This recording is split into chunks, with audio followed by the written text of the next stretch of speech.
Hello, everyone, and welcome to my Ascension Messages. I'm just trying something different here. I'm going live while I'm outside. I'm not sure how this is going to work because there are other people around. We'll just see how this works. But and I don't want to disturb other people as well. So yeah, this is a beautiful property that I'm staying at the moment. I'm very lucky to be here at the moment. Yeah, so let's get into these Ascension messages and see what happens. I'm going to just pull up some of the notes and stuff like that that I've actually channeled through soon. Sorry, excuse that. Beautiful Lee, who's allowed me to stay here, just making sure, seeing what I'm actually up to. Okay, let's get into this. So we will pull up some of these messages that I've actually channeled through during the week. It's got to get my head back into it. Excuse me. And I'm also trying to figure out Zoom and YouTube at the same time. So just excuse me for a minute while I get this sorted. Okay. Okay, there was quite a few messages that came through this week. I'll talk about them. It's all to do with these new energies and what's going on for humanity's potential as we're stepping into taking our power back. So first up, they said, in these new energies, those that are still fighting to control their minds will find themselves fighting to control their outer world. And those that have found the ability to control their thoughts will move more into peace and abundance, as it is the way. I like how they say, as it is the way. The closer we move towards the central source of all things, that which makes up all, the spark of all creation, love, the more intense this will become, as our reality is showing up that which doesn't resonate with love. For love is ever present or is inverted as a lack of love. And to create your world through this lack or inverted love would only bring you further from your true essence, bringing you into misery as you pull away from the truth, which becomes more and more difficult. This is actually telling you that you are moving away from that which you are. Love, going on a journey in this avatar body. So you're actually being told, if things are starting to feel really uncomfortable for you, if you're starting to trip up over positions that just aren't right, it's actually telling you that you're not in that love vibration yourself. The more clearer you are, the more that you are accepting of yourself and your outer world at the same time, the more that things start to really come in alignment and you'll start to see gifts coming. Hey, Tama. Hey, Sky. Good to see you in the chat bar. Okay, now we're going to go into how to access humanity's potential power. It's really interesting what they brought up here. They said to imagine all the technology of the world now and in the future being created via humanity's acceptance of that existence. So, if we have accepted that existence, we use it. We use the technology. We use whatever is coming up towards us. There has to be an acceptance of that. In other words, if in the history of humanity something came in that just wasn't going to be accepted in that moment, it would be put in a back burner until humanity could accept it in the future. For some reason, they're bringing up mobile phones with that.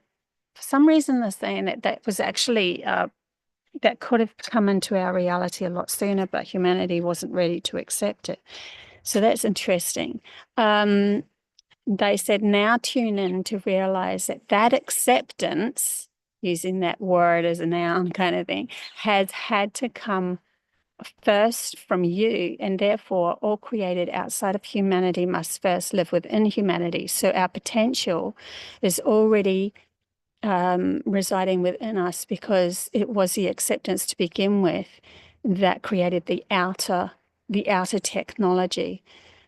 But our inner world was the thing. It was the acceptance of our inner self that created it first. So that means that all reside within our inner world, meaning that we didn't even need the outer. We didn't need the mobile phones. We had telepathy already instigated within us, the ability to do that already within us. So humanity's potential power is to take everything that we have as in technology and all of that outside of us and see that it actually came from within us to begin with. Really interesting about humanity's consciousness and where it's actually taking us and the realization of our power. They're bringing me to a video that I just saw. This video was on quantum entanglement or quantum physics. It was on a quantum field, sorry. And it was a scientist who had had an experience when he was very young, how he wasn't very happy with himself. And then all of a sudden he just had this profound experience of love and everything just being love. And that made him realize that everything outside of him was him. He actually came into a realization that he was his environment and his environment was himself. And if you ever go into your right hemisphere, into your soul's connection, you will recognize yourself as this, that there is no separation from you and your outer world.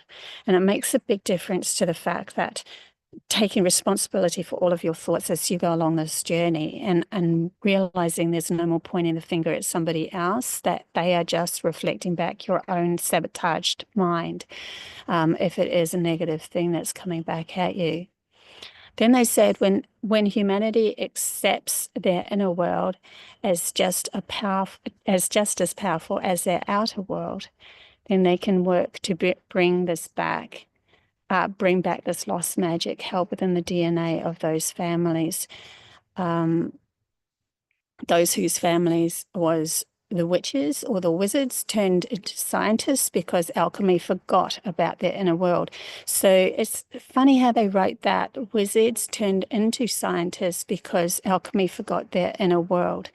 So it's like they had the power and then they just started, because of the wizards and the more masculine of humanity's magic power, instead of just using that entwined feminine power, realizing it's coming from within, they, during the eons past, turned the magic into science and only focused on their outer world. They no longer accepted their inner world as part of that creation anymore.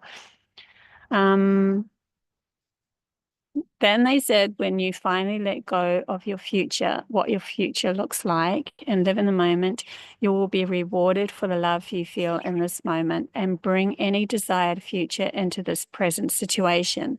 This happens because you are worry-free, and by living in the moment, you become your desired outcome in the now, no longer waiting for it to come to you, which only gave you a reality of feeling you will never reach your goals.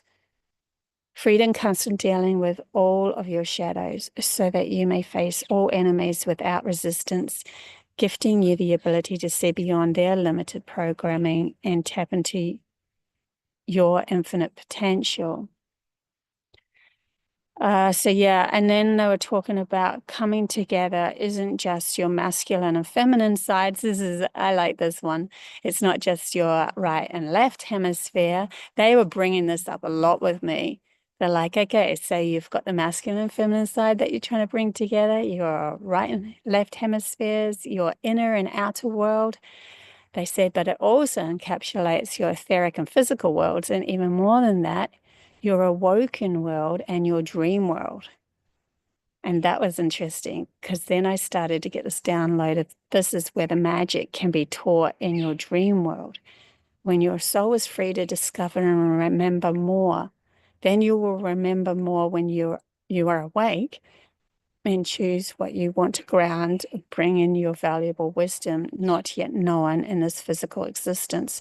So there's this whole big profound thing of realizing how much our dreams can actually play a part in this reality, or learn to realize that there was something of value in the dreams.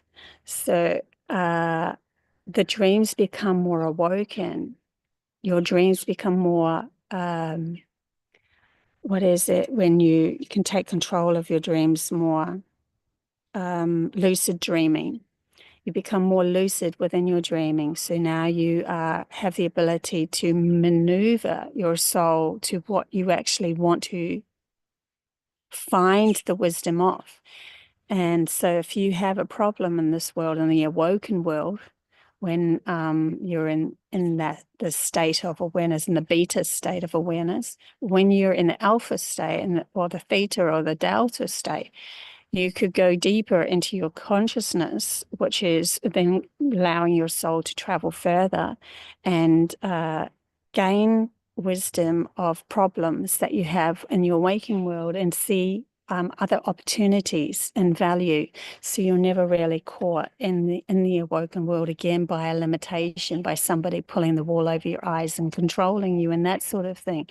Because as soon as they come towards you, you can literally use your dreams to find a path out of there, or get the one up on them. In other words, move before they move. I've actually had this happen to me. And they're bringing me to the shamans, how they used to use dreams a lot more. That's how they became those magical beings, and in the retrospect of the tribes. They became that because they were more in tune with their dreams and asking their soul to find a path or a way out of the problem. And if they couldn't, they knew it was something that humanity's consciousness wanted to go through as a whole. And so they just let it happen and found the easiest path around it.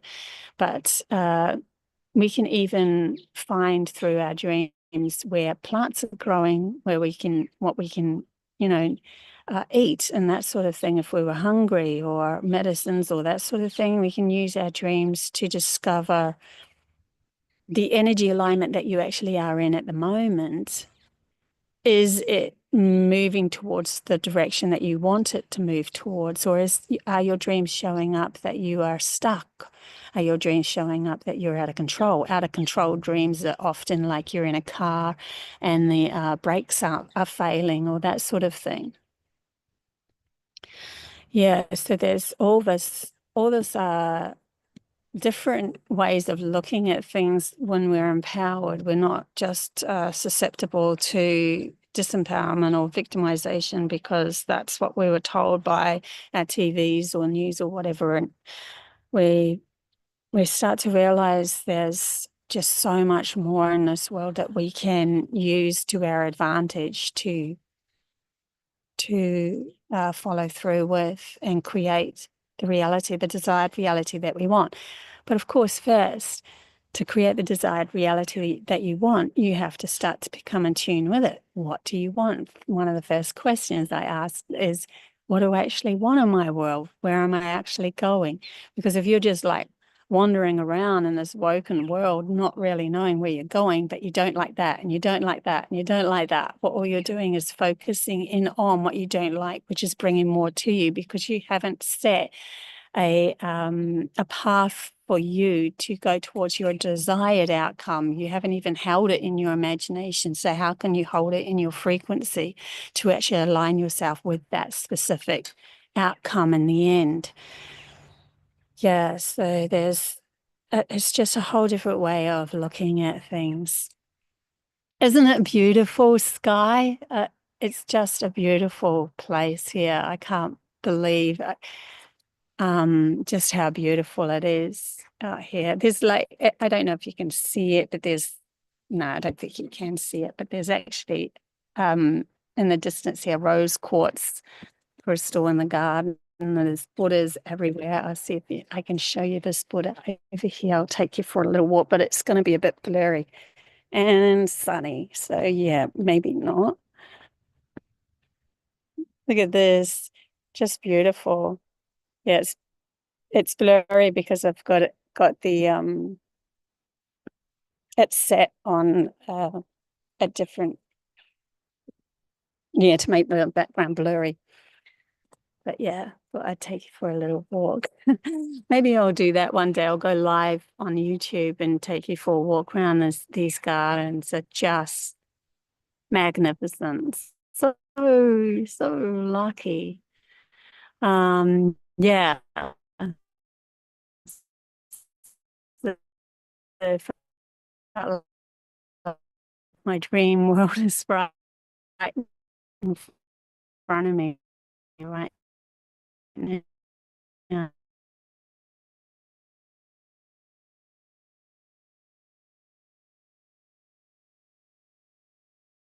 Okay, I will leave a quick one. We put up a prophecy video yesterday for you guys. Like I had a real poor, sorry, generalizing it. You don't remember your dreams. It's because you're really faced. You're very just in the awoken world. Because you can train your brain to remember dreams. There's actually a path between